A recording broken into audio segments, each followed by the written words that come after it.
بسم اللہ الرحمن الرحیم. حاضرین کیسے ہیں آپ؟ خیریت سے ہیں؟ امید کرتا ہوں آپ ٹھیک ہوں گے. میں سید محسن رضا جینٹیکس انفوٹینمنٹ کے پلیٹ فارم سے آپ کی خدمت میں حاضر ہوں. پاکستان تحریک انصاف کے ایک سابق لیڈنگ رہنما محترم شہباز گل صاحب جو اس وقت امریکہ کے اندر مقیم ہیں، انہوں نے ایک خبر بریک کی ہے پاکستان تحریک انصاف کے کارکنان کے حوالے سے. بیسیکلی یہ بڑی ایموشنل خبر ہے. اب یہ خبریں ان تک کیسے پہنچ جاتی ہیں یہ تو مجھے نہیں پتہ. بہرحال میں نے اپنے طور پر اس کی کوئی تحقیق نہیں کی ہے، کیونکہ میرا مقصد اس خبر کے ٹھیک یا غلط ہونے پر بات کرنا نہیں ہے. وہ فرماتے ہیں کہ انیس ستی صاحب جنہیں ڈی چوک میں دھرنے کے دوران، یعنی جب پاکستان تحریک انصاف کا ریسنٹلی احتجاج ہوا، اس دوران گولیاں مار کر شہید کر دیا گیا تھا.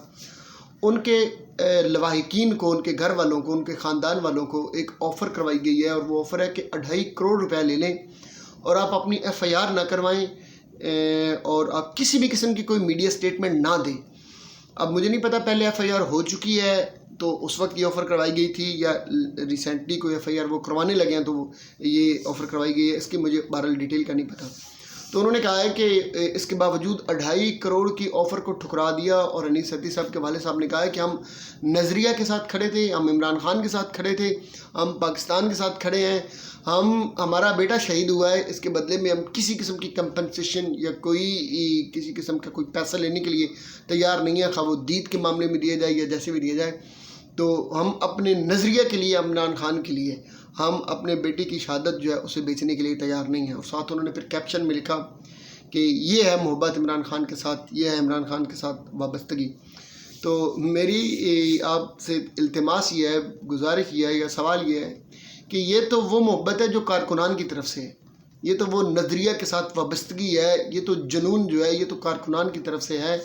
سوال یہ ہے کہ مالکان کیا کر رہے ہیں؟ پاکستان تحریک انصاف کے جو سیکنڈ لیڈرشپ ہے وہ کیا کر رہی ہے؟ ان کارکنان کے لیے جو شہید کر دی، کتنی ایف آئی آر کروائی ہیں آپ نے، کتنے لوگ شہید ہوئے، ان کا ڈیٹا کہاں پر ہے؟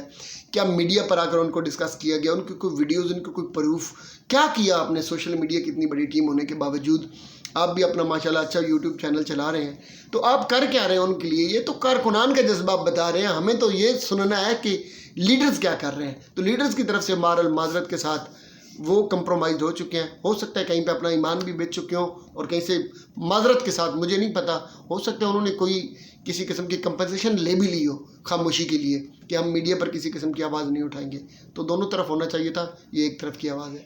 دعاؤں میں یاد رکھیے گا. اگلی خبر کے ساتھ پھر آپ کی خدمت میں حاضر ہوں گا. السلام علیکم.